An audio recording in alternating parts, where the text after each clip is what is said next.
हाँ बच्चों, प्रगति English classes में हमारा टॉपिक चल रहा है सिंथेसिस।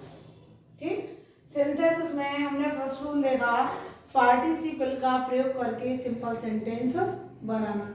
पार्टिसिपल में मैंने आपको प्रेजेंट पार्टिसिपल, पास्ट पार्टिसिपल और परफेक्ट पार्टिसिपल ये तीनों बता दिए। ठीक है, आपके समझ में नहीं आएंगे तो इसके लिए आपको करना क्या है, मेरी प्रीवियस वीडियो उसे खोल के देख लेना। ठीक है, अब सेकंड रूल है सिंथेसिस सिंपल सेंटेंस कैसे बनाते हैं, इन्फिनिटिव का प्रयोग करके, यानी इन्फिनिटिव का प्रयोग करके सिंपल सेंटेंस बनाना।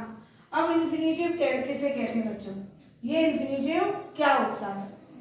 इन्फिनिटिव जो होता है वो क्रिया की फर्स्ट फॉर्म से पहले टू लगाने से बनता है। जैसे आई वांट टू गो, तो टू गो क्या हो गया, इन्फिनिटिव। तो क्रिया की फर्स्ट फॉर्म से पहले क्या लगा दो, टू लगा दो, तो ये क्या बन जाता है, इन्फिनिटिव बन जाता है। ये नॉन फाइनाइट इन्फिनिटिव बन जाता है। और इसका हिंदी अर्थ जो निकलता है वो निकलता है, इसका हिंदी अर्थ जो निकलता है वो निकलता है ना, नी, ने से। जैसे टू गो जाना, टू रीड पढ़ना, टू ईट खाना, तो इसका हिंदी अर्थ किससे निकला, ना, नी, ने से। और क्रिया की फर्स्ट फॉर्म से हमने पहले क्या लगा दिया, टू, तो ये क्या बन गया, इन्फिनिटिव। अब आपको बच्चों एक बात याद रखनी है कि दो वाक्यों को जोड़कर या तीन वाक्यों को जोड़कर सिंथेसिस बनाया जाता है। ठीक है, तो इसमें एक वाक्य के फाइनाइट वर्ब को हम उसी रूप में रहने देते हैं। दो वाक्य होते हैं, है ना, दो वर्ब होती हैं, या तीन वाक्य होते हैं, तीन वर्ब होती हैं। तो जो फाइनाइट वर्ब है एक वाक्य की, उसे तो उसी रूप में रहने देते हैं। और दूसरी जो फाइनाइट वर्ब है बच्चों, उसका हम क्या बना देते हैं, उसका बना देते हैं इन्फिनिटिव। ठीक है, अभी एग्जाम्पल के माध्यम से बिल्कुल क्लियर हो जाएगा। दोबारा देखिए, दो सेंटेंस होते हैं, दो क्रिया होती हैं, तो पहली फाइनाइट क्रिया को तो उसे उसी रूप में रहने देते हैं। दूसरी जो फाइनाइट क्रिया होती है उसको हम बदल देते हैं और क्या बना देते हैं, इन्फिनिटिव बना देते हैं। अब देखिए इसका एग्जाम्पल देखते हैं, बिल्कुल समझ में आ जाएगा। जैसे ही हैज 3 सन्स, उसके 3 बेटे हैं। He has to educate them, और उसे क्या करना है, उनको शिक्षित करना है। तो देखिए उसका उद्देश्य क्या है, बेटों को शिक्षित करना। तो जो पहली वर्ब है ये वर्ब एज इट इज रहेगी। पहली वर्ब बच्चों जैसी है वैसी ही रहेगी। इन्फिनिटिव हमें दूसरी जो वर्ब है उससे पहले बनाना है। कैसे, तो बनाएंगे इसका, ही हैज 3 सन्स।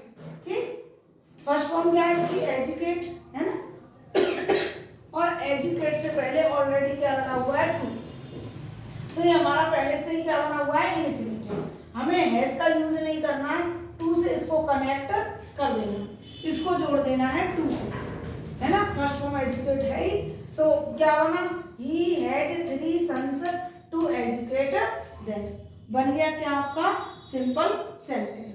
एग्जाम में बच्चों ये आएगा सिंपल सेंटेंस बनाइए। एग्जाम में मतलब ये नहीं कहेगा कि आपको पार्टिसिपल का प्रयोग करना है कि इन्फिनिटिव का करना है, ये तो आपको प्रैक्टिस करते करते समझ में आ जाएगा। ठीक, अब देखते हैं second example. He took a pen, उसने एक पेन लिया। He wanted to write a letter. अब देखिए इसमें उद्देश्य दिया हुआ होता है बच्चों, क्या होता है, उद्देश्य। तो उसने पेन लिया, उसको पेन लेने का उद्देश्य क्या था कि वो लेटर लिखना चाहता था। ठीक, तो हमने सिंपल सेंटेंस बनाया, ही टुक, ये फाइनाइट वर्ब जैसी ही हम वैसी ही इसे रहने देंगे, तो ही टुक ए पेन। अब राइट क्या है, फर्स्ट फॉर्म में क्रिया है, इससे पहले टू लगा दी, सॉरी क्रिया तो वांटेड है लेकिन राइट से पहले हमने क्या लगा दिया, टू, तो ऑलरेडी हमारा क्या बन गया, इन्फिनिटिव। तो he took a pen to write a letter, उद्देश्य था लेटर लिखने के लिए। तो दूसरा हमारा क्या बन गया, दूसरा जो क्लॉज है, दूसरा जो वाक्य है वो हमारा क्या बन गया, इन्फिनिटिव। ठीक, अब थर्ड देखते हैं, ये थोड़ा अलग है बच्चों। कैसे, he is very weak, he can not walk. जब भी इसका सिंपल सेंटेंस बनाया जाए तो वेरी की जगह क्या कर देते हैं, TOO कर देते हैं, और कैन नॉट की जगह कैन नॉट को हटा देते हैं और फर्स्ट फॉर्म से पहले क्या कर देते हैं, टू। ये आपने रिमूव टू में भी देखा होगा बच्चों, मैंने रिमूव टू आपको समझाई हुई है ट्रांसफॉर्मेशन में, उसमें वेरी की जगह टू और कैन नॉट की जगह टू कर देते हैं।